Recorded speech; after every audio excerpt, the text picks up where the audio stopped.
Hello, everybody, and welcome. My name is Alan Abbey. We welcome you to the Shalom Hartman Institute. Everybody here in the room, everybody watching online, and we hope down the road people who are going to be watching us on Shalom TV in the United States on their cable. We have a very exciting program tonight, but I'm going to take just a minute to do one or two short commercials for the Hartman Institute. I hope you don't mind. We have a lot of exciting activities underway in coming months. In about a month and a half, towards Pesach, there will be another webinar featuring Dr. Yehuda Kurtzer, the president of Shalom Hartman Institute North America. He'll be talking about Pesach. Come to our website for more information. Stay tuned. We'll give you more details. And in the summer, when it's a lot warmer in Jerusalem than it is today, we'll have our annual summer retreat for community leaders and for rabbis, separate tracks running over the same course of about the first 2 weeks of July. This program had been running for years. We bring hundreds of people to Jerusalem for the lectures and the seminars, and it's a very, very exciting time. We hope you come. Again, you can get information on our website, and early bird prices are still in till the end of February, so you can get a little discount if you go and do that if you sign up before the end of February. And just so now let's get to tonight's program. A few notes. Please turn off don't turn off your phones. Turn off the ringers on your phones, because if you have wireless, if you have an internet connection on your smartphone, your tablet, your laptop, we certainly encourage you to pass notes in class, talk amongst each other on Twitter, on Facebook. It's a new world. We'd like you to participate with us. And also to the folks watching online, we have a program where you can also chat online during the show and post questions that we will ask towards the end of the evening. And after our speakers have given their presentations, there will be time for questions both in the audience and from online. We'll read them from the folks who are calling in or who are writing in from overseas. I think that's everything. I'd like to now turn the program over to our panel, and they will be introduced by our own senior fellow, Yossi Klein Halevi, of course, the award-winning author, Yossi Klein Halevi, who recently won the National Jewish Book Award. And Yossi, it's all yours. Thank you very much. Wow, nice introduction, really. Very much appreciated. The first crisis in the relationship between American Jewry and Israel. Can people hear me? The first crisis happened almost immediately after the founding of the State of Israel. In 1950, a speech was delivered before a Jewish audience in Boston by Israel's UN ambassador, Abba Eban.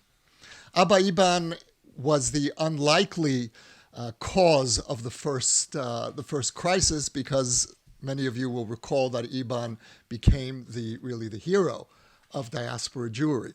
But in 1950, he nearly caused a rupture between American Jewry and the new state. And in his speech, Eban called on young American Jews to pack up and move to Israel and help in the building of the new Jewish state. Immediate response came from the president of the American Jewish Committee, Jacob Blaustein, who wrote an urgent letter to Ben-Gurion warning that he would oppose American Jewish aid to Israel, and he would lobby against support for Israel in Congress if this became the policy of the State of Israel. If the State of Israel would claim the allegiance, the loyalty of diaspora Jews.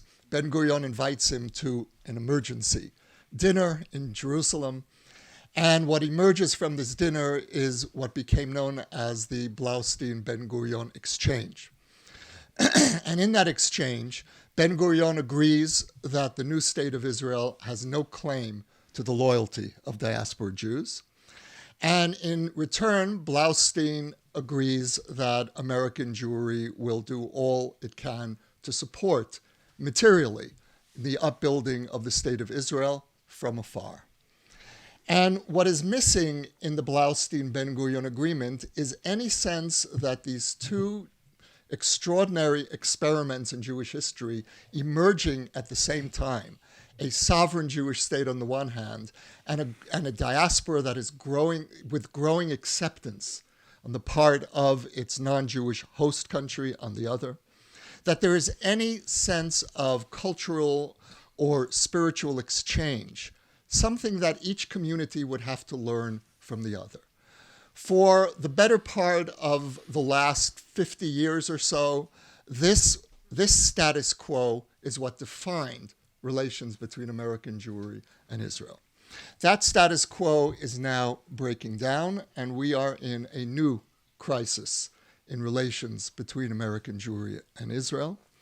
It is a crisis that I believe has a great opportunity because the old status quo was deficient in recognizing what really should have been at the heart of the relationship, which should have been this tremendous learning and a sense of mutual nurturing, which to a great extent has not happened. We're privileged to have with us a wonderful panel this evening to help us unpack the nature of the crisis, the nature of the opportunity. And sitting to my physical but not metaphorical far left is Dr. Daniel Gordis, one of the preeminent voices in the emerging American Jewish-Israeli relationship, Senior Vice President, Koret Distinguished Fellow of the Shalom College in Jerusalem, Israel's first liberal arts college, which Danny has been instrumental in helping establish. Author of numerous books, including Saving Israel, which won a National Jewish Book Award. Most recently, the author of a wonderful book, biography of Menachem Begin, called Menachem Begin and the Battle for Israel's Soul. Founding dean of the Ziegler School of Rabbinic Studies in Los Angeles, the first rabbinic school on the West Coast. Next to Danny, Rabbi Tamar Elad-Appelbaum, founder of Tzion, a self-described Eretz Yisraeli congregation in Jerusalem. I'd like to hear more about that definition, and I imagine you mean it spiritually and not politically. Vice President of the Masorati Rabbinical Assembly, served as a congregational rabbi in suburban New York alongside of Rabbi Gordon Tucker, and former assistant dean of the Schechter Rabbinical Seminary in Jerusalem. To my immediate left, Rabbi Danny Landis, the director of the Pardes Institute for Jewish Studies in Jerusalem, one of the most important of the pluralistic centers for Jewish study here on the American Jewish-Israeli relationship, a founder of the Simon Wiesenthal Center and Yeshiva in Los Angeles, former adjunct professor of Jewish law at the Loyola Law School, former rabbi of B'nai David, Judea in Los Angeles, and served as a judge on the LA Orthodox Rabbinic Court. Friends, it's really a pleasure to have you here.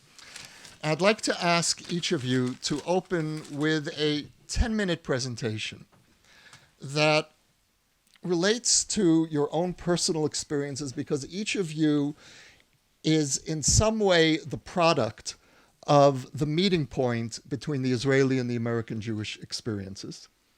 I'd like you to address that relationship personally, how you were formed and nurtured by that meeting point of experiences, and then to devote some time remaining in your presentation to assessing the nature of the relationship and where it needs to go. So, Danny, please. Thank you, Yossi, and thank you to all of you, La Karov V'Larachok, for being part of this evening. It's an honor to be here. It's an honor to be with my colleagues, and I'm grateful to the to the Hartman Institute for inviting me to be part of the panel. Since the part of this conference is in no small measure devoted to the memory of Rabbi David Hartman, I would like to try to do his memory honor by doing what he did, which is to call it like we see it and not to worry too much about where the chips may fall. He was really one of the people who had, on me personally, one of the most important influences intellectually and Jewishly. And I remember Shabbat meals with him and Daniel and Adina, who I see in the back there. All sorts of really wonderful memories of walking with him in Yerushalayim and so forth. And I think that he would expect of us all to be perfectly honest and to say, what do we think is the situation, and to worry about the fallout just a tiny little bit later. Yossi also asked us to begin with a personal kind of a story. I thought it was like a kind of a vignette. So that's what I'll do, and then I'll try to keep my eye on the time.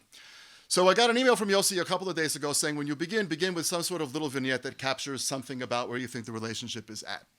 So with that in mind, a brief vignette about Shalom College, which I appreciate your promoting even as you're introducing the panel. We took our core curriculum faculty to Columbia, among other places, at the beginning of September, when they were already in session, but we were not yet in session, so that our faculty, many of whom have BA, MA, PhD from Hebrew University or some other place, could see how actually some of the great core curricula faculty, we went to St. John's also, see how they do it. So at the beginning of September, I find myself back in exactly the same building where I read the Iliad at Columbia more years ago than I would care to recall. And I'm sitting there with students who are ridiculously young, although now I was pleased to see that Columbia has admitted yet another gender beyond the one that was admitted when I was there. And it was a great conversation. The professor was phenomenal. She was a great teacher. The students were smart. They were discussing the Iliad. The Iliad has not changed that much, it turns out, in 35 years. And it was really a wonderful class. And then everybody took notes and whatever. We came back to Jerusalem, and we opened up school right after the Chagim, and we began to read the Iliad here at Shalom College, of course, in the original Hebrew, not in the English translation. And I was nervous for a minute when there was not a laugh. Yes, like how much cultural literacy can one assume? But in any event, there we are. And the professor at Shalom, who was reading with them, we happened to be reading books 23 and 24, at that point, made some comment to which a student in our class said the following. He said, any Greek reader had to know that what Homer describes here is not war. This is an airbrushed version of war. War's not like this. And there was a silence just like the silence in here. And the professor was smart enough to just say nothing. And you could watch, especially the boys, but everybody really, go back to a very different place, from which they had come, some of them just weeks earlier, some of them months earlier, in a few cases after Nepal and God only knows where, a few years earlier. In the meantime, I had written a thank you note because my mother raised me well. That's part of my American upbringing. I had written a thank you note to the professor at Columbia. I just Googled her and found her on the Columbia website and wrote, "Dear Professor so-and-so, thank you for letting me sit in your class. It was wonderful, blah, blah, blah." She wrote me back and said how nice it was to, see people from Israel who could speak English. And she didn't really say that. And then that was it. Some time went by, and I wrote her, and I told her about this incident. I said, we had a conversation today in class, which really couldn't have happened in your class. Because the kids in your class don't go to war. The kids in your class are rich enough that they can send somebody else to war. Said it just like that. And she didn't write me back. And I didn't tell my wife because she'd say, there you go again. I keep telling you, it's nice to be nice.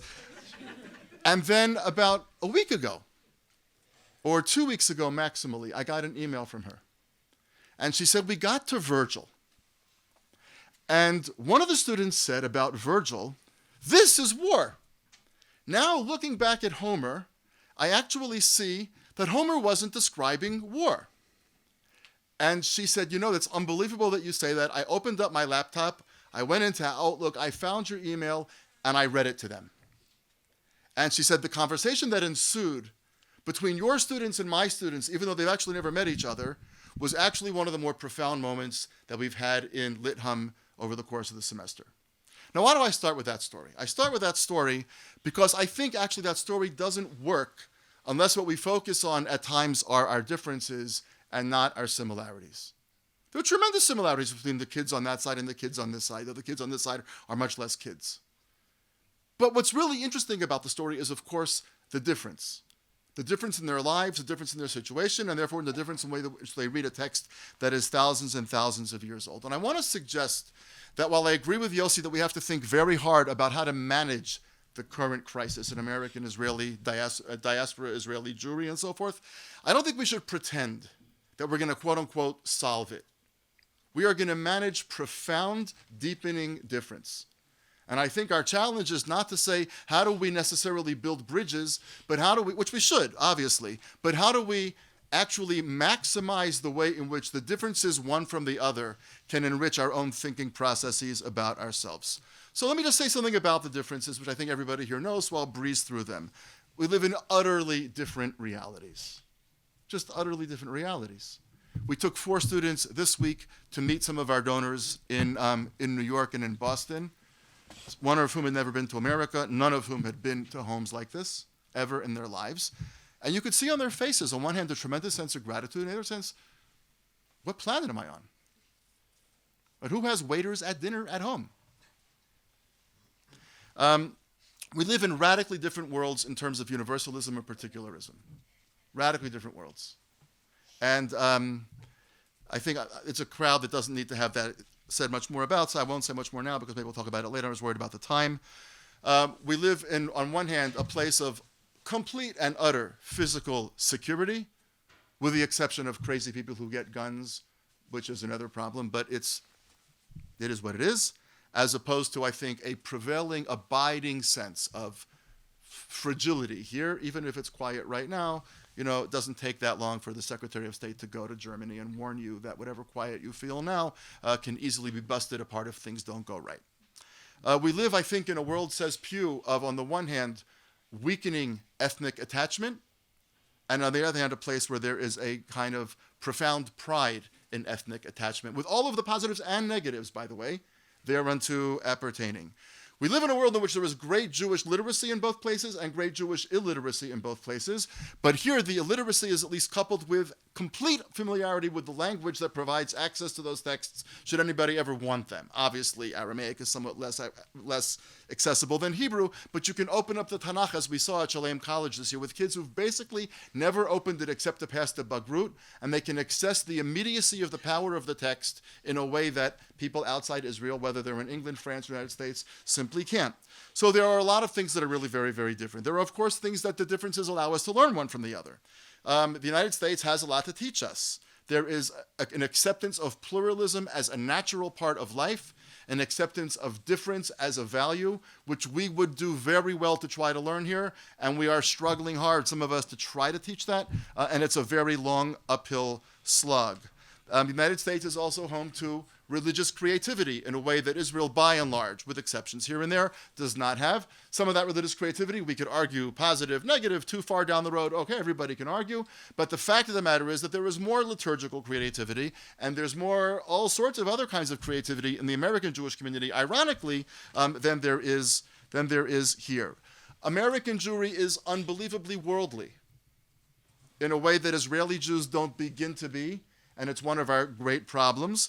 On the other hand, Israeli Jewry, I think, has a comfort with ethnicity that American Jews are showing that it's very hard to come by and to reproduce in an American setting. So, again, those are a tremendous number of things that we can learn one from the other. We can learn pluralism and we can learn creativity. I think American Jews could learn something about comfort with ethnicity and all sorts of things. But so we are both very, very different. I think those differences are going to only get deeper and deeper as time goes on, but we can learn something one from the other. 2 other quick points, and then I'll stop. One is that I think this notion that Israeli Jewry and diaspora Jewry somehow have to be able to sit either in the Judean hills or the mountains of Colorado and sing Kumbaya is a distinctly American notion. Why can't we all just get along, to say, as Rodney King said so famously back in the day? Because the Bavli and the Yerushalmi, when you read the various sugyot on the same Mishnah, often clearly didn't know what was the other was talking about. Now, I understand if they had these things, it might have kept in closer touch. I understand that. But this notion that Jewish life was always a kind of mutually respectful, seamless whole, we all know that that's not true. The Bavli and the Yerushalmi make that clear. How much did the Jews of Warsaw give a hoot in its prime, thriving period at the end of the 19th century, beginning of the 20th century? How much did they give a hoot about the Jews of Northern Africa? How much did they really respect the culture of North Africa? And if the Jews of North Africa could have looked at what was going on in Warsaw, would they have been jealous? Absolutely not. They would have said, look what's happening to them, look at the assimilation, look at the intermarriage in Germany, and so on and so forth. In other words, it's not to justify Warsaw versus Morocco or Tunisia or anything of the sort. It's to say this idea that we can all be one kind of seamless whole, lo haya velo nivra. And so why should we assume now, just because we know more about each other sometimes, that we're going to have that? I don't think we ever had it before, and I'm not so convinced that we can have it now. And Israel and the United States are also very, very different places, facing very, very different kinds of challenges, each with their own very, very different kinds of strengths and uniquenesses, but I think we are simply very, very, very different. And I have a feeling to a certain extent that the agreement that you referred to in 1950, which is basically, you don't claim a huge call on us, and we'll try to help you financially or whatever as much as we can, maybe to a certain extent that was as good as it can get. What might link us? Let me leave with this thought. What might link us? I think we are two communities, both of which are facing really existential threat. And this is not a, Chicken Little, oh my God, the sky is falling kind of a thing. There's a tremendous amount of great things going on in both communities. But both communities are under existential threat. Some of it because of distinctly American things, some of it because of distinctly Israeli things, some of it because the Jews are under threat again. Not a particularly popular thing to say to college students in America who don't want to hear about it, but haha. So in American Jewish life, I think all one has to say is Pew. Right? In the Pew study, 40% of those polled said that if you believe in Jesus as the Messiah, that does not put you outside the bounds of the Jewish community. 40%. 40. Got it. 14 minutes left. Okay. So I think that American Judaism faces that very, very serious challenge. Israel faces, I think, you just have to see what's going on. Again, a matter of blame, not blame, doesn't matter. But look at European banks, look at what's happening in the Arab world, look at the meltdown of the Arab nation state all around us. What's going to be here in the next few decades is really anybody's guess, and the dangers are sort of overwhelming to the point that nobody really knows where to go. I think that when people sense themselves as not at the top of the hill, but desperately needing the help and the assistance of other people, they're often much more open. And I think if we could engender a conversation in which American Jews said, while we're very proud of the worldliness and we're very proud of the pluralism and the openness, we actually kind of need a dose of that ethnic pride that you've somehow been able to inculcate. Maybe it can't actually be cut and pasted, but what could we do to actually create here some of what you have? We need to have a sense that we're in tremendous threat. We desperately need American Jews to want to admire us, to love us, respect us, to be partners with us, no matter how different we may be. So I will conclude and say this. I don't think we may very well not be able to do much, much better than the agreement that was hammered out in 1950, because we are really very, very different communities. To the extent that we have expectations of something much greater than that, we're going to set ourselves up mutually for a severe disappointment. I would urge us, therefore, to recognize what's strong about the other, what's vital about the other, what's creative about the other, to learn when we can, and to recognize that at the end of the day, all of us are in the same boat to a certain extent. So to whatever extent we choose to be different and perhaps even very, very different, let us know that we desperately need each the other to survive and to thrive, and to move on with great mutual respect, even in the face of great difference. Okay, thank you, Danny.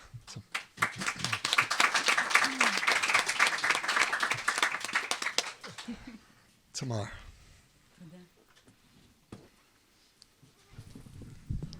First, Dan, you became completely Israeli. You speak very quickly. That's the first thing. The second thing, you speak of the existential threat. And the third thing is that you became too realistic.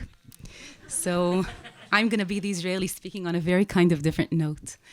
It's an honor to be here. Toda Rabba, and especially באמת in the memory of Rabbi David Hartman. I want to speak from my perspective, which is a perspective of an Israeli who was born here, and always feels when I speak in English that I'm 20% of myself, maybe 30%, so excuse me. I was born here in Yerushalayim to a family of people who spoke very, very basic English. My father comes from Casablanca and my mother comes from France. They both came because of the Zionist project, which they thought was the most significant thing in the 20th century. And I believe they were right and still are. And in many ways, I can say that I knew nothing of American Jews until the age of 20. I knew of Ethiopian Jews. I will never forget the night in which they came to Israel, and my father burst in tears and told us that Ethiopian Jews are now coming and becoming part of the gathering of the exiles in Zion. All of us broke into tears, and that is a night I will never forget. But I really knew nothing of American Jews at all. Not because I didn't know they existed, but because I knew what I thought back then was they existed only for a very short while, that soon all of them will come to and gather to Zion. So the first time in which I met American Jews, I met people who were supposed to be on their way to Medinat Israel, not more than that. The only question is, when would that happen? And slowly I saw it's not really happening, and I asked myself why. And it took me many years to understand that there's something very deep I'm missing in the relationship between myself and my American colleagues and friends. And today I can say that what I was missing was the fact that there were always Jews across the borders of Medinat Israel, of Eretz Israel, and there will always be Jews across those borders. And this is the first thing I want to speak of tonight. And I want to say that my most significant moment in my rabbinic life as an Israeli was the day in which I stood in White Plains next to Gordon Tucker. And standing alongside him, suddenly I looked at the community just before leaving and coming after, at the end of the shlichut, coming back to Israel. And I told him something I had never believed I would say. I told him, this is the first time in my life that I feel myself as a whole. I feel myself as a whole Jewish human being. I never felt that before. I had to go and do the whole way from Yerushalayim to White Plains, from Eretz Israel, Medinat Israel, to New York, in order to feel myself as a whole Jew, and to feel comfortable with the fact that on one hand I'm a rabbi, on the other hand I'm a poet, and all those things come together. And what I understood that day is what was standing in front of my eyes, the picture that was standing in front of my eyes all my life, was a picture of a Jew. And what happened to me in White Plains was that for the first time in my life, I enabled myself to really scratch that picture and look beyond it and understand that really what I was taught to look at was the picture of the human condition, the picture of humanity. And I had to do all the way and to go to White Plains to acknowledge the fact that this was the picture I was looking for. And this was what my ancestors were training me for. They were training me to be able to take responsibility for the picture and the state of the human condition of the human being. And then I came back to Medinat Israel and knew that my rabbinate has changed completely. That now I'm not afraid anymore. I'm standing straight. And I'm standing proud of myself, understanding that my job is to create a nation that really looks all the time around and feels itself in a very, very serious cause, in a calling of trying to look not only at itself, but to see itself as an object on the way to something that is much greater. So now I want to go back and I want to say that the real problem in my childhood, in the education I received as an Israeli, is really the fact that there was only one place every Jew was supposed to get to, and that place was Medinat Israel. And I want to say this because in the past few years, since I came back, I asked myself over and over again, why did Jews go out to exile? Why were we for so many years outside of Eretz Israel? Was there any purpose for the fact that we were for 2,000 years in Sfarad, in Morocco, in Ashkenaz, in Poland, in so many different places? And today I can say to myself, honestly, that the reason for which we were in all those places all around the world was to witness the world, was to see what happens to human beings when they go through life, what challenges they go through, what happens in history, what do they go through, what the challenges are, and what the different perspectives could be. And then to come back and to create a nation and a state that holds itself and secures itself, but everything it's trying to do is to create a place in which humanity speaks with each other and tries to train itself to be better and go out to the world. Universalism. So today I can say that meeting American Jewry completed my Jewish education. My Jewish education would have never been what it is today without it. Today I can say that Jews in Israel need a chevruta. They will never be able to arrive to what they're supposed to be in the world, that entity which is called a Jewish nation, without their brothers and sisters in the States, in the United States, and all around the world, not only in the United States. So today what I think is that our biggest mistake as Israelis is the fact that we look down, especially on American Jews. We don't speak English. We don't do any effort to appreciate things. It's easy for us to look at the Pew Report and to look down at everything that happens there. But the truth is that the worst thing we could do today as Jews, I think, is to look at this beauty called the Jewish nation through reports. And I find in general that one of the biggest problems of Jews, American and Jewish and Israeli Jews today, and that's something that is common and we hold together, is that we look at ourselves through all those reports and through sociologists, and we have to recreate and redream, completely recreate and redream what it means to have two big Jewish gatherings, one in Zion and one abroad. Why are we in the world in two big gatherings, one in Zion and one abroad? We are here in Zion and abroad because we have a mission that is global. And oy va'avoy lanu if we lose that mission, and oy va'avoy lanu if we lose our ability to hold on to those two different poles. And today what I feel we're missing is we need to put aside all those reports, all those numbers. We're not a bank, we're a nation. We need to put in the middle of everything a question, and the question is, what is the purpose of being a Jew? And I want to finish with saying that, frankly, I don't care how many Jews there are in the world at all. What I care is, what is the essence of what we do? What do we bring to the world? What did we go through all the history for? Where did we get here for? What are we supposed to do this? Leshem ma. What are we here for?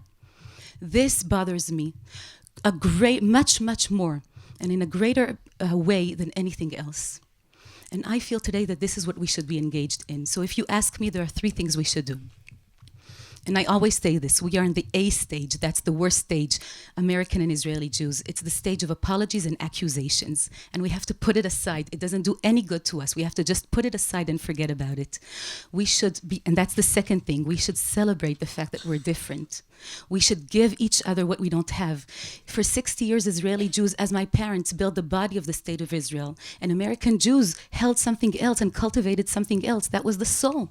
And now we are bringing it here, and we are tasting Jewish freedom that we have never tasted and even believed that we could really taste.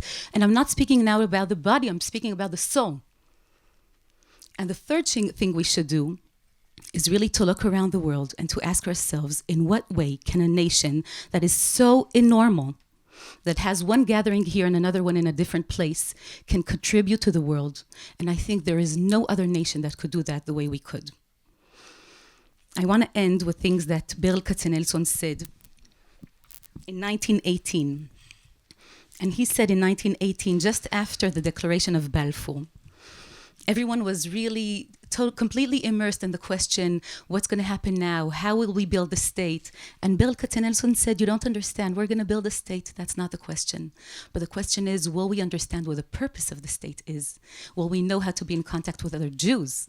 And this is what he said. Our legs are standing on the threshold of the future. But what will its content be? What will we make out of it? That is the question. And since 1918 and until today, the question remained. And the only question is, what will we make out of it?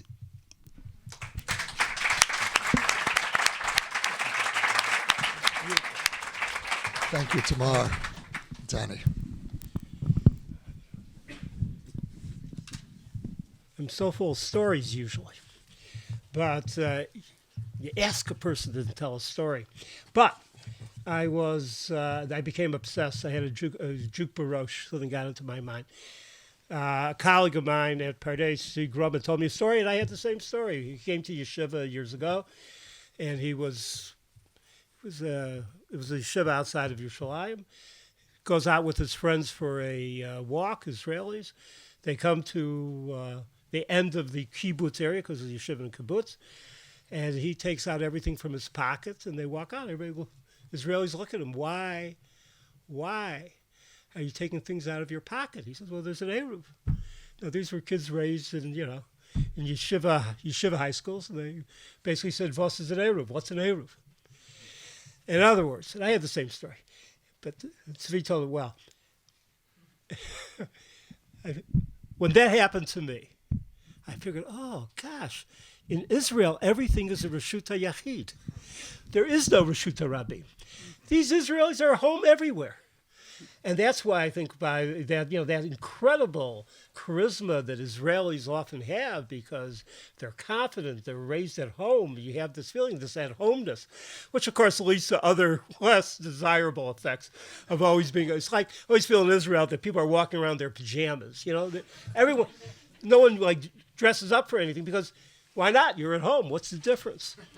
This at-homeness is very, very different, because in Galut we always had to make an eruv. What's an eruv? An eruv is arevut, responsibility. A little bit of drasha there, responsibility. An eruv enclosure. American Jews knew and learned that if they're going to survive, they're going to create incredible institutions. Institutions on top of institutions, maybe too many institutions. Beautiful institutions, synagogue, the rest. I don't have to go through the list. But institutions in which there's a lot of caring, where people can go in all sorts of ways, institutions that I felt I couldn't find in Israel. Because when you don't have that at-homeness, you have to create an eruv to have at-homeness. I said, what's the fuss is an eruv? The Jews of Berlin wanted to put up an eruv. This is a Yiddish story, right? They want to put up an eruv. They came to Bismarck, and they said, we want to put up an eruv. It will be very good for our community. And he goes, of course, in Yiddish, was is an eruv. And they said to him, well, we put up a wire, we pretend it's a wall. He says, go back and pretend there's a wire. Communities are very tenuous. And therefore, all those old survivors that you knew, that stood before Auschwitz and then they were building a community. Or they went through, in my show, I had plenty of those who went through the Depression in the United States. When they would build a community, they knew how tenuous it was. So here's my second story in terms of that. In terms of the feelings, how I understood as an American rabbi, in which here it was, not with the Jews. Cheryl schleps us in the summer, get as far away from Israel as possible. We go to northern Wisconsin. Let me tell you, California's not far from Israel. Northern Wisconsin, okay. So we're northern Wisconsin. We knew how to do it. The kids were younger. We get to a place right before Shabbos. We put up the eruv. We think we're alone in this setup. Remember, they say we put up this eruv. Every place we put up an eruv, we can do it really fast. We know the halachas. And it turns out, wake up in the morning, that all the rest of the cottages, I hadn't seen them, were from one family, married children, and they're all on a fishing expedition together, in a reunion, a fishing expedition. And there was a paterfamilias with a fishing cap and going out with his rod, and they gave him a lot of kavod, and he was really nice. Anyway, Sunday morning, we're about to take down the eruv. I'm standing in front of the eruv.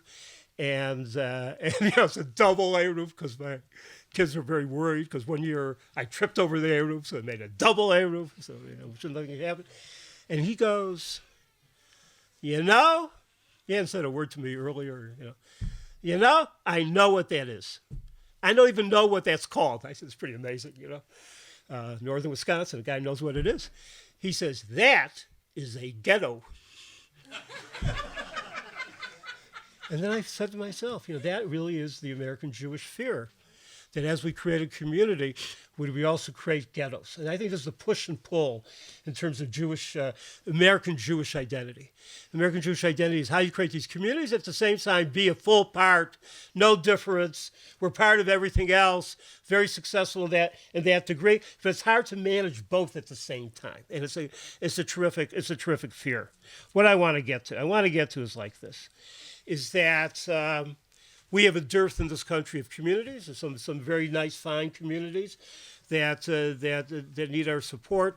We don't have the personnel to take care of. There's a lot to learn from. I'm kind of saying a lot to learn from American Jews.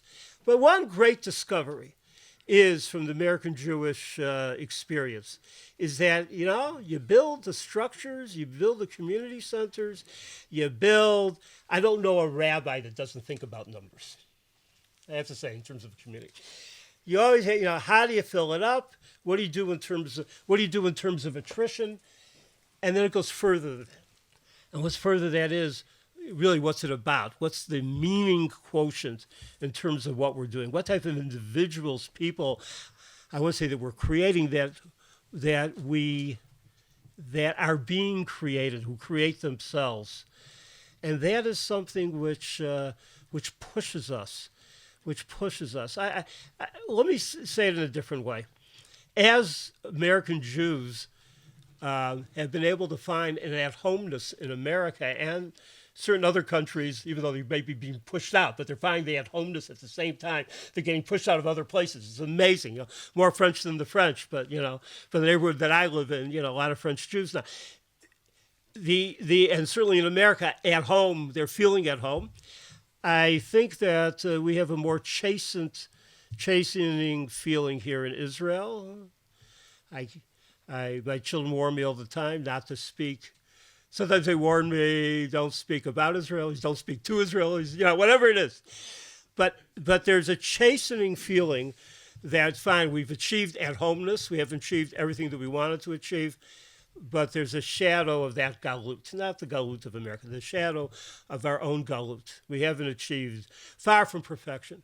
There isn't a family in this neighborhood, basically doesn't have a child or a cousin or a nephew, whatever it is, who's lost their religious feeling. That's very chastening in this country. There's a lot, that's a galut kind of feeling.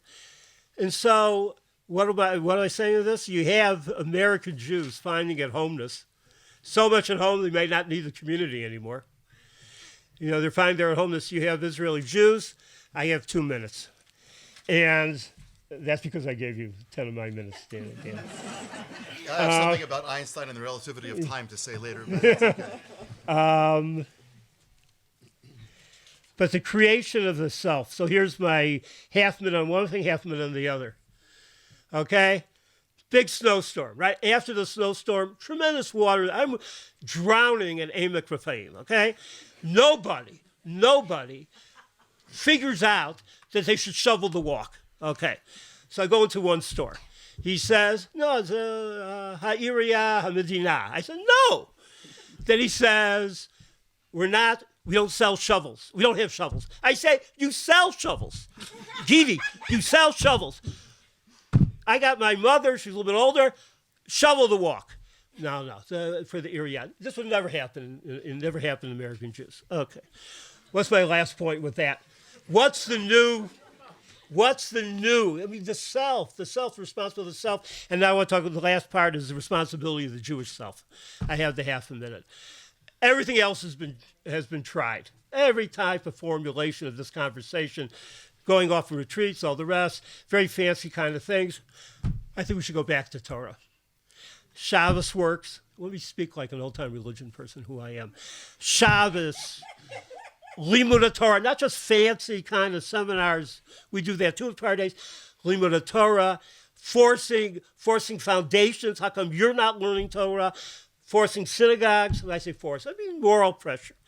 I think that we have something we can share together. This creation of the new Jewish self. The new Jewish self, we have a recipe for at least part of it. Somebody should be pushing it, besides for the people that do push it. Somebody else should be pushing it. The people in this room should be pushing it. Thank you.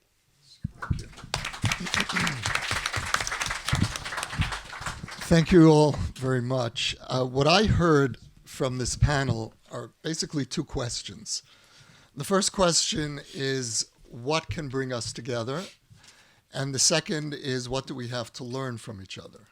Those are related, but nevertheless separate questions.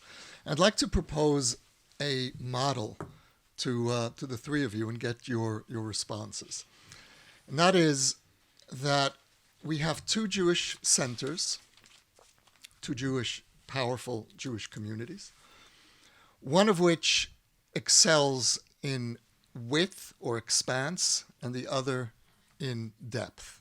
Now, that's not to say that each community monopolizes depth or expanse, that there isn't depth and expanse in both. Yet, when one thinks of American Jewry, there is this sense, as America itself, a sense of infinite possibility. You mentioned the experiments that happen in American Jewry. We are beginning to experiment here as well with various religious forms. Nevertheless, when one thinks of the strength of American Jewry, it is in its capacity to continuously reinvent itself. In Israel, we represent the depth of Jewish history. You mentioned the military experience, collective space. So my question to the three of you is to briefly respond to that model. A, whether it is an accurate or even a fair model, and B, whether it's a useful model, and if so, how can we begin to develop that? Tamar? So I didn't really have any time to think, but the first thing I want to say is that the problem with models is that you based your model on what you know already. And we want to go forward to what we don't know yet.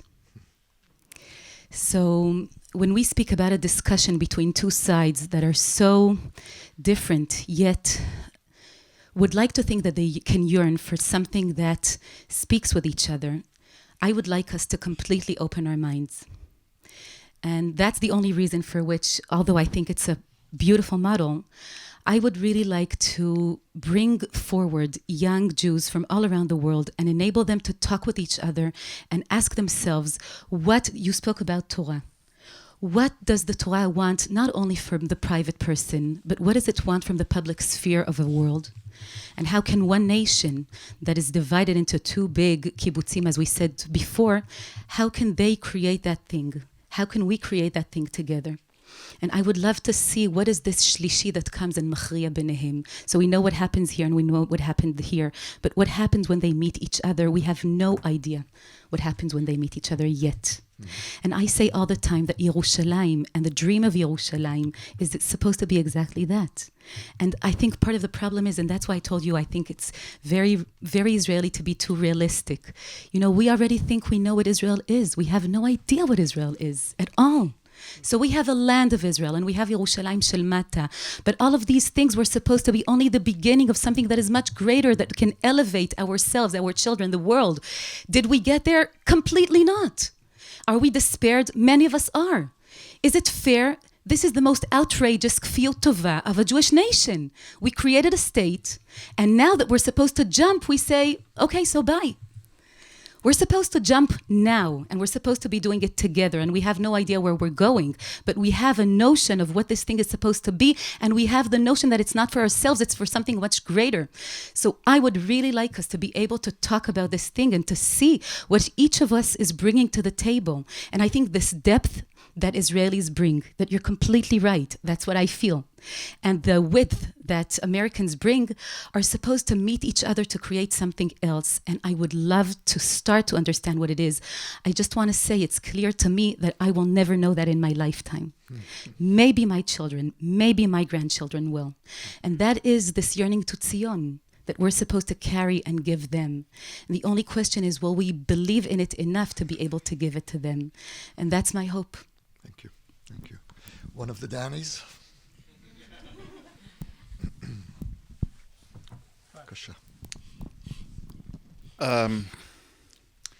So first of all, I would like to be half as articulate in English as Tamar Elad-Appelbaum is.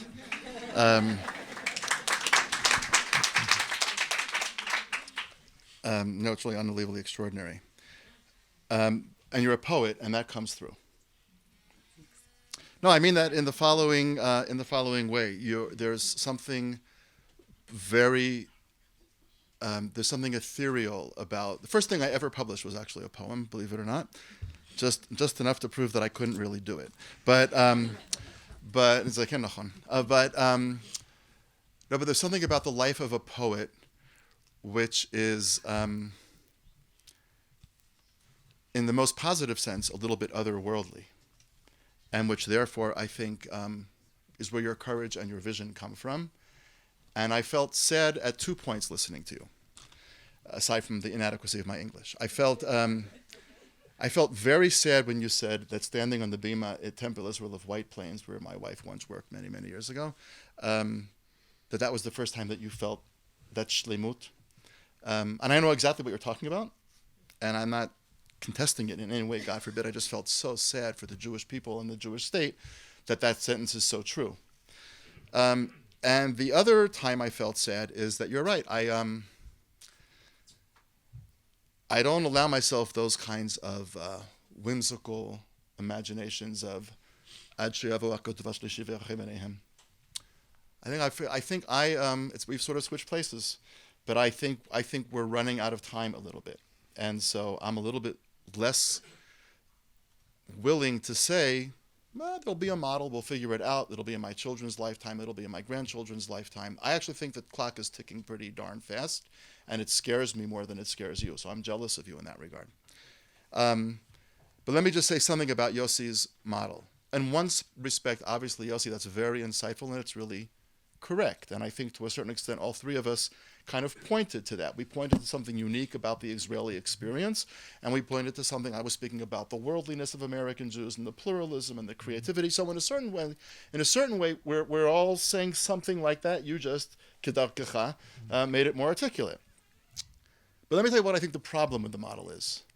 The problem with the model is that the breadth is too broad. Because, Tamar, you can't talk about what the mission of the Jewish people is if you can't read the Jewish people's texts. Nekuda. That's what I think. And we all know this to be true.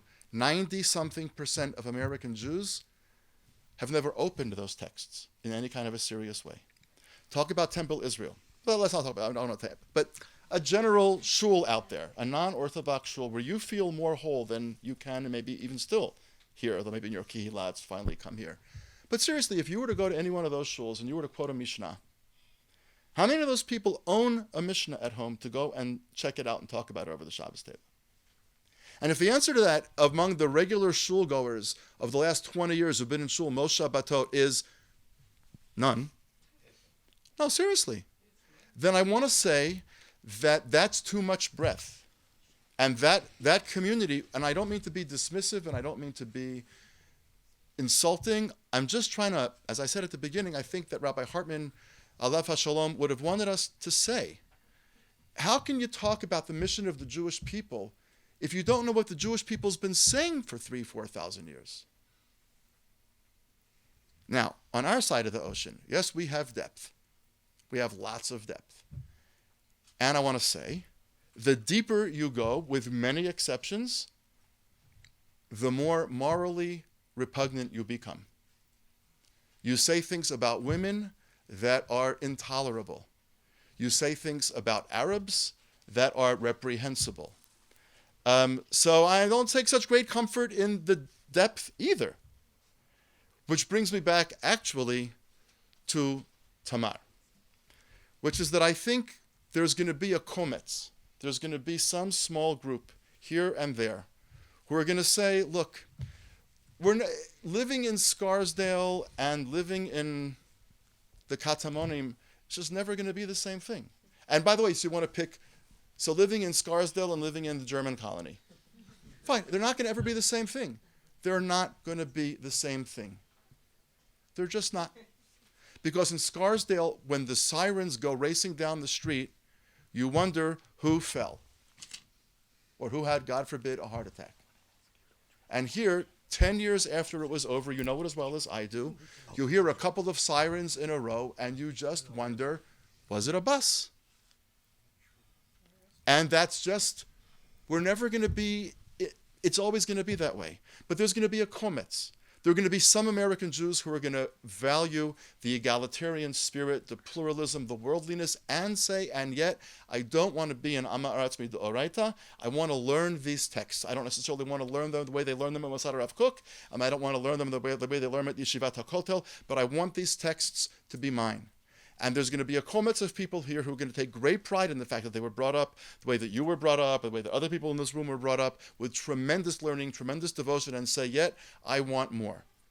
And I think that those two groups actually, there's a kind of a Venn diagram, and they're going to meet and they're going to overlap. They're going to always be small.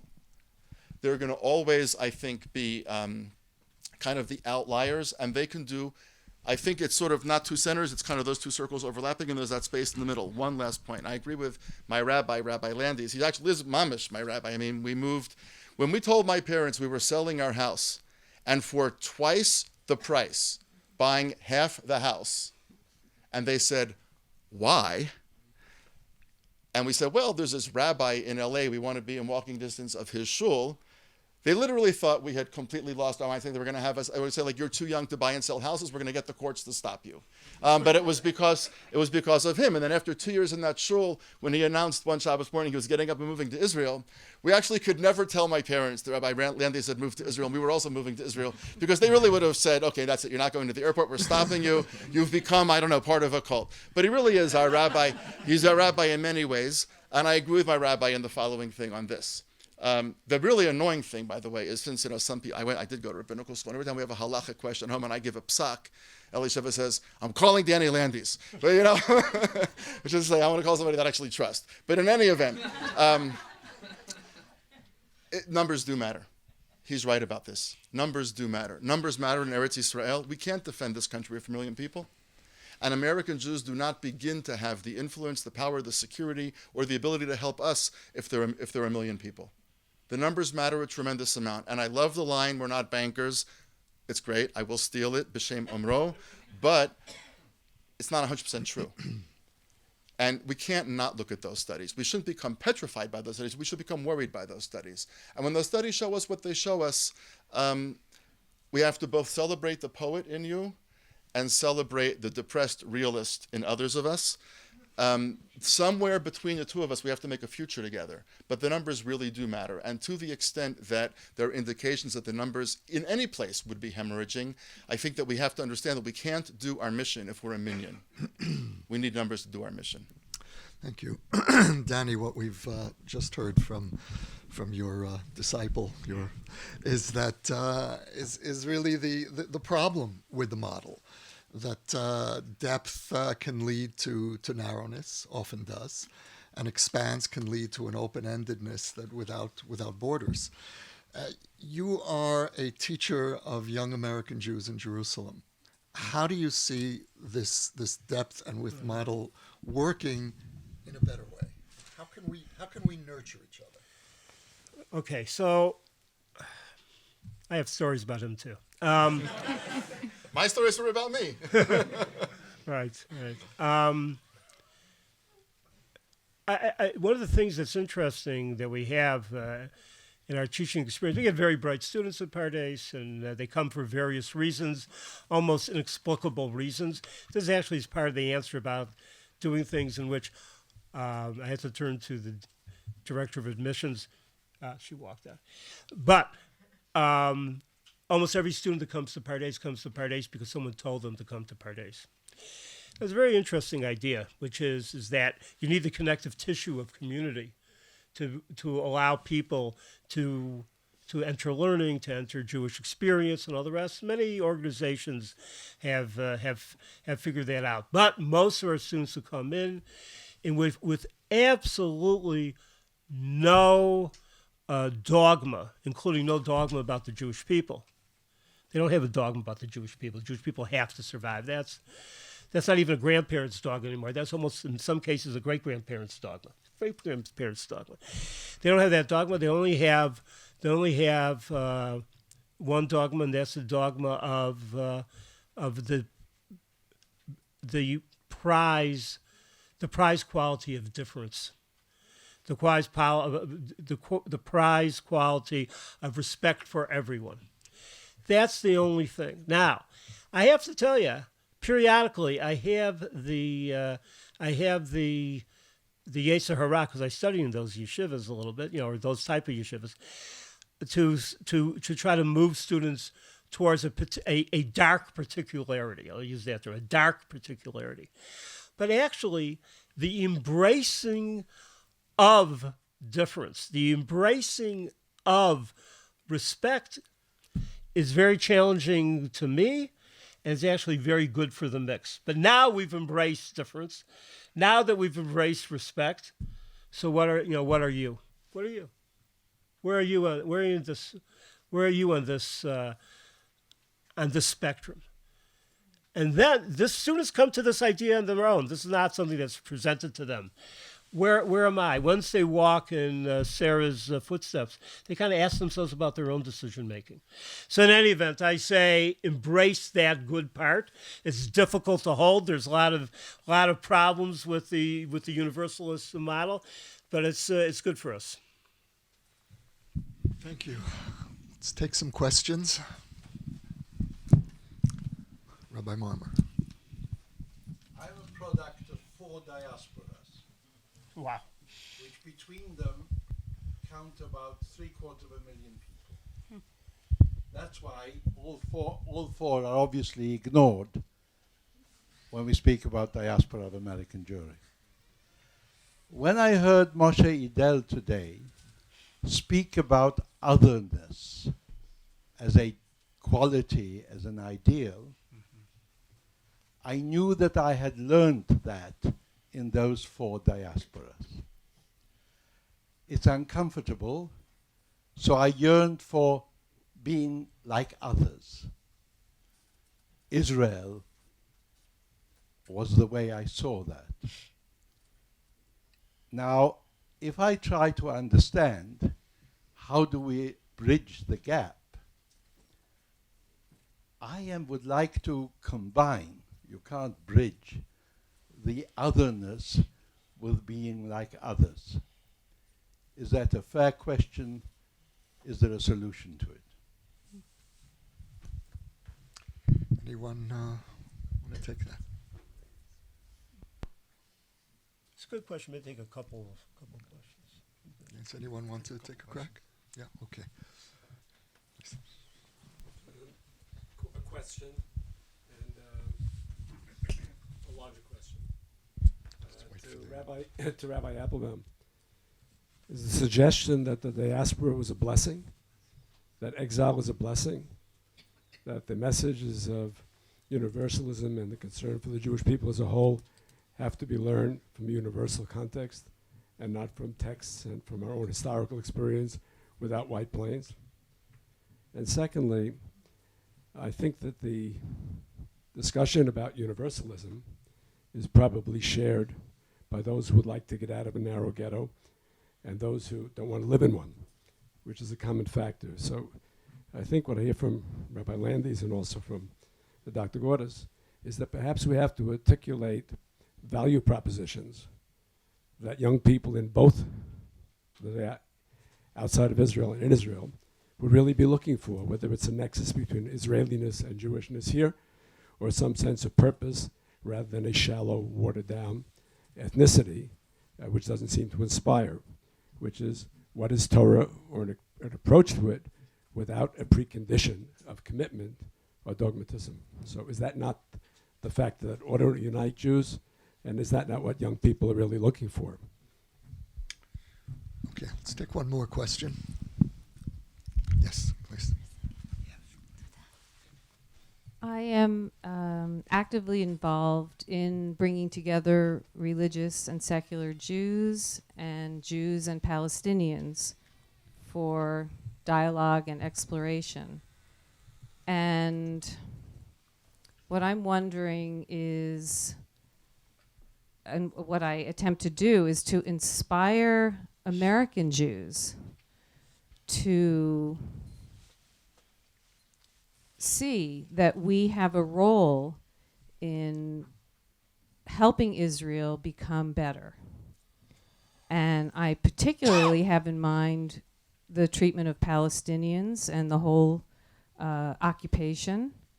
I think that I have children, nieces, a family in America, this is what's really turning them off. And the same thing in the town I live in. I'm very active member in my synagogue. And I go to the 60-70% of Jews who are not. And there is a very deep spiritual yearning in the American Jewish community. But I think the biggest obstacle, I might be wrong, is Israel's policy toward Palestine. I really think that's what's blocking people from looking to Judaism as a spiritual path, which is some of what we're talking about. So I guess my question is, how do we inspire American religious leaders to start talking about this openly and asking American Jews and the young people, well, what is it that's turning you off? Let's ask the questions. I think what Tamar is suggesting we do. I'm with you. Let's do it, Tamar. We've talked about this before. I would actually like Tamar to respond to that last question, and then we'll I'm waiting. And then we'll address the other two. Tamar. Is the Palestinian issue, in your experience with American Jewry, is that the main obstacle toward a stronger Jewish identity among American Jews? No. The truth is, I think that what I see especially is the fact that, and it's amazing to see, a religious culture exercising a national life. This is really the mission. And within come many, many kinds of experiences and challenges. And one of them, by the way, and they're all great, economical challenges. And one of them is the question, how do we treat people who are nations around us? On one hand, you have to be a nation and you have to be a country in order to ask the question. On the other hand, you have to ask yourself, what kind of an attitude do you create in the world if you want to be a nation that is beyond a nation? We're not talking about a nation that is another nation like all the others in the 19th century. We're talking about a nation that wants to be something more than that. How do you do that? That's one of the biggest challenges. And I find today that, I'll say something that is very, very strange maybe. I don't think the state of Israel would be what it's supposed to be without going through the challenge of how do we treat another nation? And how do we enable another nation, together with the fact that we create ourselves as a free people, to also become another free people? This is a gigantic, gigantic mission. It couldn't have happened without us becoming independent and sovereign. So if you ask me, for a long time, Jews have been debating these issues and talking about these issues, and now, after a very long history, they have the privilege of making this happen. And it's going to take a long time. One of the problems I find many times with Bichlal, with Western culture, is that in Western culture, and I remember I come from half a Moroccan family, so this is one of my zchuyot. Western music is always very, very short. Every song is 3 minutes, 4 minutes. You have to hear long Arab music to understand the length of history, what it means. We're only in the beginning. And we need Jews from all around the world to take a deep breath and enter what is the story of a nation and of sovereignty and of being partners in creating a nation with its sovereignty and challenges. So I'm completely with you. We must talk about it. But that brings me to the second thing, and that is what you asked me. I forgot. Moshe? Robert, sorry, you didn't tell us your name. The second thing is, you're completely right. One needs to have a vision, but after you have a vision, you need to have a language, and you need to understand how do you get to that place. And we didn't talk about it yet. You said I was a poet. I don't see this as poetry at all. This is vision. Poetry is sort of a vision. And I think that many times what I needed when I was young from my rabbis was to understand, why do we live our lives here? What are we here for? As I said before, L'shem ma. L'shem ma. Maybe that also comes from my Sfaradi tradition. L'shem yichud kudsha brichu shchintei. Where do you want to get to? At the end of the day, at the end of your tefillah, where are you going to? And what I want to tell you is that first you need to go, you have to understand where you want to get to and what is this nation here for. And then you have to speak a language of obligations. And we didn't talk about it yet. But of course it has to have everything that has to do with the language. Of course it has to do everything that has to do with text and Torah. But it also has something to do with what you said before, Robert, and it has to do with the fact that, yes, we received Torah in exile. I see it not for naught that we received Torah in exile. I think that our nation was shaped in order to really look out to the world and receive the biggest obligation, and that is the obligation to create a better human community.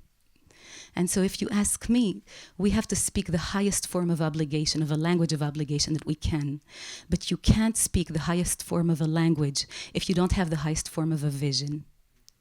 So that is what I have to say. Thank you. You could address any one of the other questions. Okay, so I'll address, against my better judgment, two of them. First of all, to Rabbi Hurt, I actually agree with Rabbi Elad-Appelbaum. Yeah, exile is a good thing. I really do. I mean, I know it's hard to say that about Churban HaBayit and Galut. When we talk about it that way, it's Tisha B'Av. But, there's this Can internal... we speak of diaspora then, instead of exile? Okay, but yes, but okay, fine. Right. But to a certain extent, that's a tiny bit of a linguistic. I think Rabbi Hurt is asking. Well, I think that Rabbi Hurt is asking the question: is it actually good that Jews live elsewhere? And I think yes. And I think that we have been long conflicted about that. So when the first sentence of the Declaration of Independence says "Be'eretz Yisrael kam Am Yehudi," in the land of Israel, the Jewish people was born. It's actually not what the Torah says. I mean, with all due respect to Ben-Gurion and his love of the Bible, Nista Zoy Pashut. That's not Moroccan, but, and I think that that's a great tension for us to live in. In a certain way, we live in this kind of conceptual, idealized world in which this is the place, et cetera, et cetera. But I think it's actually great that there are Jews in a lot of other places, not only in the United States, in large measure because we have what to learn from them. Their worldview, their moral takes on things, et cetera, et cetera, et cetera. Rabbi Elad-Appelbaum couldn't be a rabbi in Israel if it were not for the movements that were created abroad and not here, and there's 100 other examples we could give. And let's be very honest, because you wouldn't want to put all your Jewish eggs in this basket. Let's be very brutally honest. What's the likelihood this state is going to be here 50 years from now? I think it's a very open question. It's a very open question. And you don't need any bombs or bullets to make it go away. You just need more European banks to decide. And you know the whole story. South Africa was brought down without any bombs or bullets.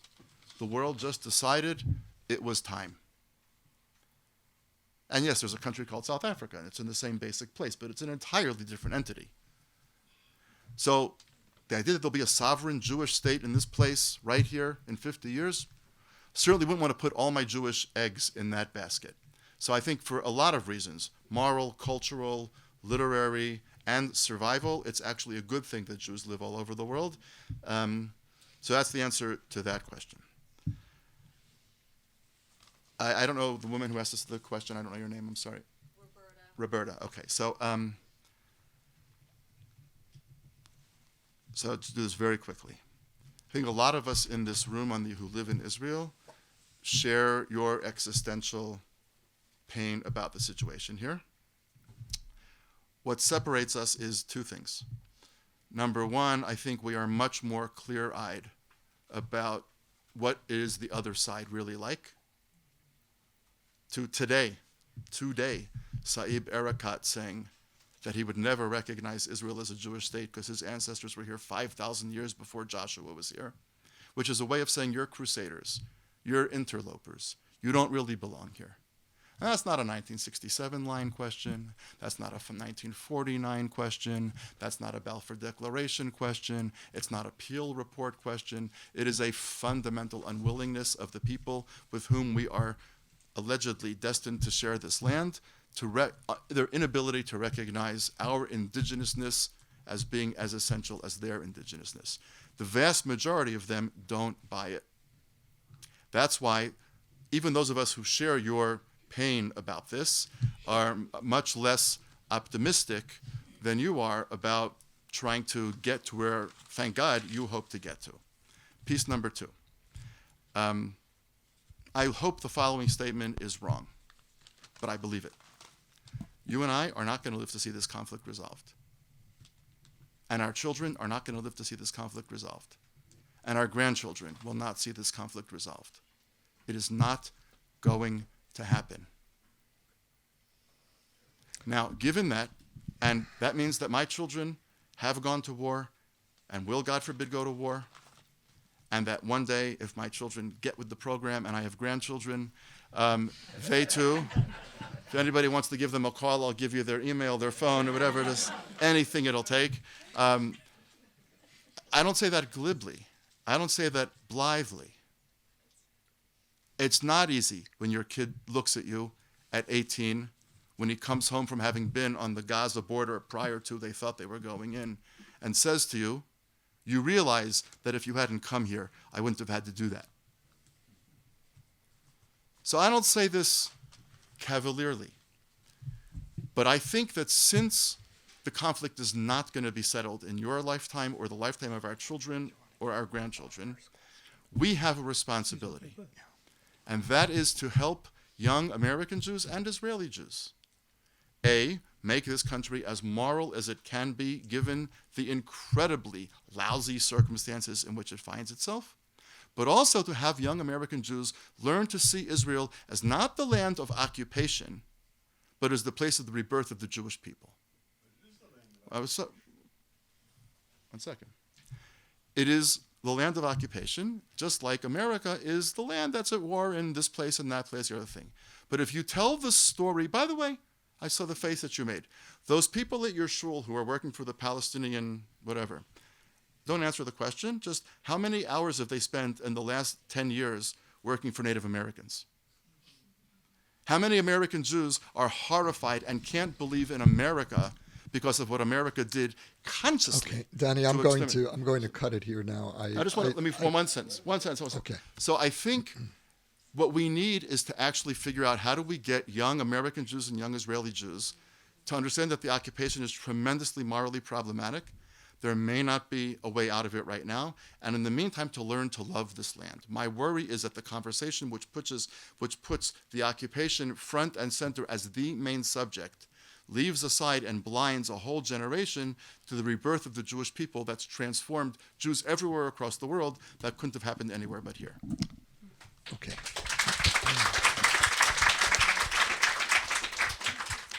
Danny, do you want to address Rabbi Marmer's question? Yes. The edginess or the otherness that comes from the Jew never fully belonging is a tremendous gift. The Jewish today in our kollel, I got several of my in front of them, but some very brilliant kollel students talk about sfeika, just about doubt. And now we just doubt. We talked about sfeika, double doubt. It's built into the system. It's always a problem when something's built into a system. But we found when we used to travel as a family and we'd go, have tours in England or in America, we couldn't stand with each other because the only people asking questions and arguing with the guide was the Landis family.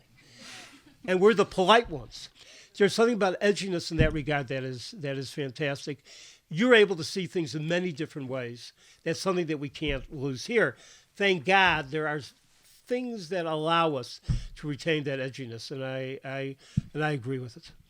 So, yes, you can. Thank you. Alan, do we have any questions from the diaspora?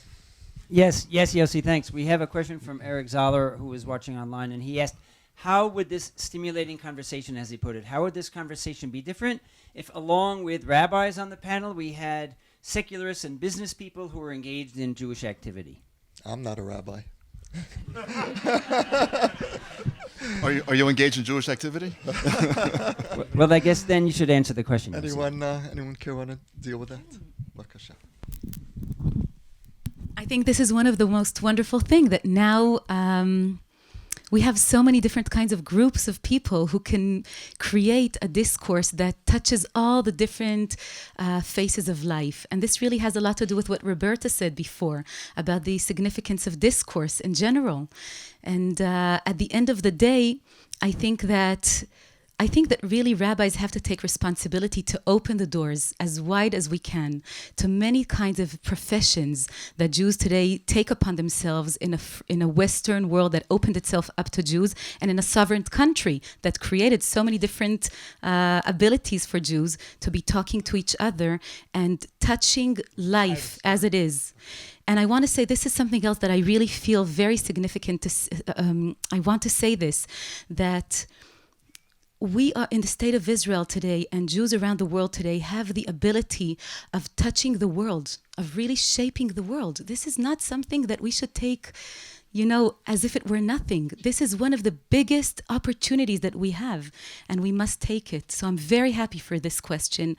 And I want to say that Be'ezrat Hashem, a year from now, in the next Hartman meeting conference, I would love to see and come to listen to people coming from different professions and teaching us how can we open the door even more than that. Okay, so briefly, the greatness of having a secularist would be, why is this meaningful? What's in it for me? Always a great question. Prove that, show it, describe it. Having a business person says, what's the tachlis? I'm sitting here this whole time, so what are we coming down to? That's why it's to have, at the very least, to have those two. But I have a story, okay? So I had a shul, okay? And once a month I would have members of the shul give the sermon.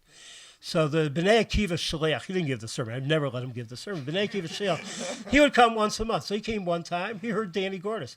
Now, the young Danny Gordis was really good. And he comes the next month, and he hears another congregant, David Wolpe. He comes up to me afterwards. He says, who are these two people? And I said, I have no idea. They're Balabatim. The committee selected them. All of them can speak this way. He says, this is really hurting my aliyas pitch if you have the depth in this kind of community. The community has to be larger. Community has to be deeper. We can do both. It's there.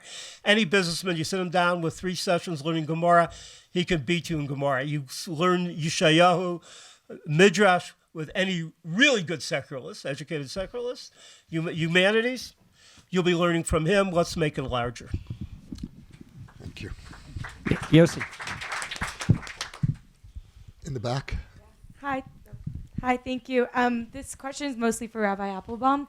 As I'm jumping on the visionary bandwagon that you're really leading, and to partake on this odyssey of going here and there and home and abroad, wherever those places are for you, it's a little prohibitive and financially and somewhat privileged to be able to do that, to create this community that can then build, that can really be in that conversation and be part of that vision. So my question is, how do we build that vision and build that community to be part of it that doesn't require that kind of travel? And if we can do that, where's the home front? Is it in Israel? Is it in America? Or is it a neutral territory, so to speak? Wow. So the first thing I want to say is that I'm Israeli and Rabbi Appelbaum is not me. Bemet, I'm Tamar. Maybe this is one of the differences. And the second thing I want to say is that I'm maybe the last person to ask this kind of question. So I'm really not maybe I'm not technological enough, but I will say something, and I know it will sound very bad. Many Jews in the world are very wealthy people. And the question is not, why do you have to feel bad with the money you have? One of the things our teachers taught us in our nation is that it's really about what you do with your money, what you do with everything you have been granted in life. So the question is, how do people who are Jews all around the world give the education to their children and to others people's children to be able to go around the world and build a better world? That's the real question. We don't have to feel bad with ourselves. We have to do whatever we can to make this place a better place. One of the most magnificent things that I, as an Israeli, learned from Jews abroad is to give. Because the infantilization, just like you said, of being part of a nation that teaches you that you don't have to do anything because you have everything. Everything is handed to you. This is part of what ruined the sovereignty of the Jewish self in the state of Israel.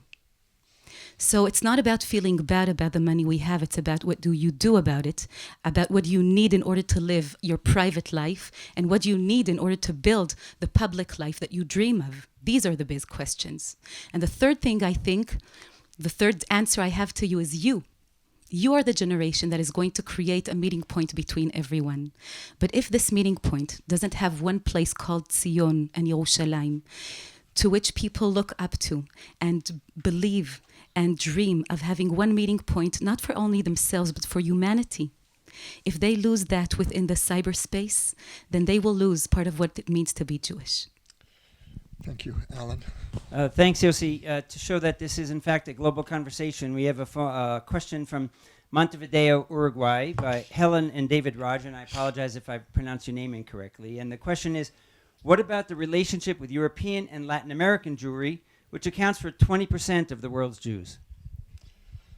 I'm going to pass personally on that one if someone wants to take a crack at it. I think Danny answered. Yes. Let's say,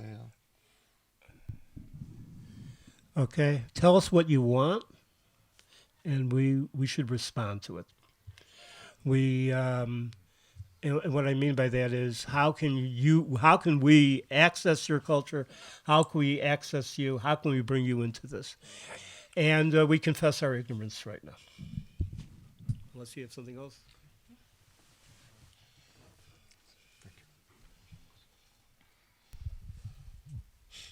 My name is Zaz Samin, and I'm pure product of the state of Israel.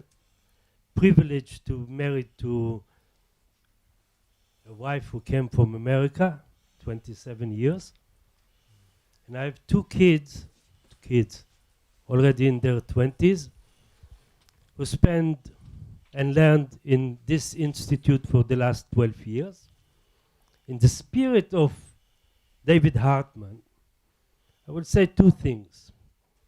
What you will think if in this audience there will be another 50 young Israelis who are not that fluent in English. What they will think about this conversation, the items, the different perspective, the topics. I relate so much to what you say about the people who go to and being soldiers, and then they, for the first time, challenge with themselves the morals that they learn from the Torah, not from MTV. And I'm not preaching now for studying Torah every day. They study everything. They know MTV, they know everything. But I think that the one thing that we are missing is a real dialogue between Jews in America and the Israeli Jews in Israel. And what I mean about real dialogue, and I will use with humbleness, in the spirit of David Hartman, we both jealous of each other. The Israeli jealous of the comfortable life of in America. We have to admit it. You go to Manhattan, you go to Florida, you go to things, you say, I could make much more money there in any profession that I will do. And when we go to the American and when they come to here, and I relate a lot to what Tamar say, Jerusalem have an impact on them even if they don't want it. They grab something, the air, the people, the different kind of attitude. And I think in light of this institute and this seminar that we are now here, we all have to make a little bit more effort than we each one is doing to enhance a real dialogue between Israelis and Jews from America. Someone want to respond? I think we all, I don't think anybody would disagree with that. I think we would all agree that that's true. I've often thought, and I'm not the only one, it's been said before, that what we really need, by the way, is an opposite of birthright. In other words, what we should be doing is taking Israelis to see what a voluntary community, this is not a voluntary community in a whole array of ways. It's not a voluntary community, and it's not a pluralistic community. Po v'sham, but not really.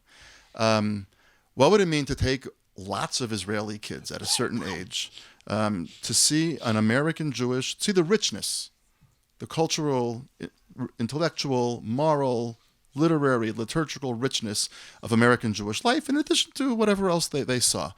That's been discussed. It hasn't really been done with anywhere near the kind of bandwidth that Birthright has been done, obviously. But I think that there's value to be had in that, and I completely agree with you. So I think that there's definitely what to learn, and we should try to do that. Thank you. In the back. We'll take one last question. My name's Tila, and I come from South Africa. And I've been here for a while, 13 years, and everything's always about American Jewry. So I totally get everybody else who doesn't come from America, but I also do understand the impact of American Jewry and the fact that there are 6 million Jews. But what I think is really lacking in the world, and especially in our Jewish world in Israel, is that we've forgotten about the 6 million Israelis that live here.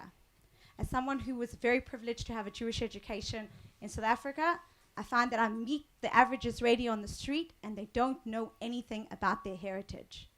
And we spend our time about birthright and our money on birthright and getting the Americans and the 6 million that are going on there, but we've forgotten about the 6 million here. And I think it's a very, very, very important point that we need to start focusing on, that if we don't get to the generation, as that gentleman was saying, his kids are not all privileged to come to Hartman. I know my cousins here who don't know anything about their Jewish background, and it's so upsetting to me that I don't understand how no one is screaming from the hilltops and saying, we need to change that. I mean, Shai Piron was talking about it, but I'm not even talking about it from a school point of view. I'm talking about it from an informal point of view, from the rabbis, from the communities, that something has to be done. There has to be a new movement. Don't call it B'nai Kiva or whatever. Call it something else. But something has to be done about the Jews in this country. Otherwise, we will have some form of Judaism in America and in the rest of the world, but there'll be nothing here. A very brief answer from... I'll say very, very briefly. First of all, people are screaming from the hilltops, but the wrong people about the wrong things. But but I think you're right. I'll just very quickly point to you that you're 100% correct. So that's the first point. But there are really great things happening. The Mechinot Kdam Tzvayot, for example, are attracting a whole array of both secular and religious kids who want to study together. At Shalom College, for example, we have literally in our first year's class a Haredi person and Kippah Sruga, modern Orthodox people, and completely secular people. And what they all want to do is study both Tanakh and the Iliad, and they want to do it together. That's the critical piece. And we had many, many more applicants than we could begin to have room for. So you're 100% correct that there's a huge problem out there, but I actually think that it's actually great to end on a positive note. The Mechinot Kdam Tzvayot, places like Shalom, places like Hartman, places like lots of other places, I actually think are the points of great light that while they can't hit all 6 million people, are actually making things available to those who want to seek it out. So, concluding observation. What is this moment in Jewish history? Is this a moment of renaissance? Is this a moment of existential danger here and in the diaspora in different ways? David Hartman's intuition, his vision, was that one of the ways in which we would answer that question was in encouraging American Jewry, diaspora Jewry, and Israel to work closer together. That the key to helping us navigate through that extraordinary choice that we seem to be facing between renaissance and disaster, is finding ways in which the two communities can be brought together. Now, the divides between the two communities, and we've heard that for the last hour and a half, the divides are formidable. We have different concepts of time, as Tamar pointed out. We face, as Danny pointed out, we face different perceptions of existential threat. In the diaspora, the perception increasingly is about occupation, that this is the great threat facing Israel. And Israelis tend to see occupation increasingly as a danger, but more of a long-term danger. And we tend to be more focused on the immediate existential threats of our security problems. Just this week, the headlines here were that there are 170,000 missiles aimed at the Israeli home front. Now, that's the topic of conversation this week among Israelis. It is probably not the topic of conversation among American Jews. So the disparity in perception, in experience, is vast. But what we've also seen in this panel is that we have three examples here of Jews who are products of this extraordinarily fruitful relationship between diaspora and Israel, each in different ways. We have two American Jews who came here to experience the depth, the empowerment of the Israeli experience. We have an Israeli who experienced the expanse of American Jewry. And so my hope is that we will have the wisdom to take advantage of this moment in Jewish history, and that is to relate to each other as Jewish grown-ups. Jewish grown-ups who are responsible, have a shared responsibility for the future of the Jewish people, and that, I believe, will be the best way to honor David Hartman's vision. Thank you all. Thank you for a wonderful time. Thank you very much, Yossi. If I could have your attention just for one last second, we're going to break now, and there's the final ceremony honoring David. But just before you leave, I would be remiss if we didn't mention a brand new program here at the Institute, specifically aimed at bringing together Israeli and American Jews. It's called Chavruta. It's a gap year program for American high school graduates and Israeli high school graduates who will be learning together in Jerusalem here at the Machon. 20 plus 20 is starting this fall, and you can also get information about that on the Hartman Institute website. Thank you very much, everybody. Good night. Thank you.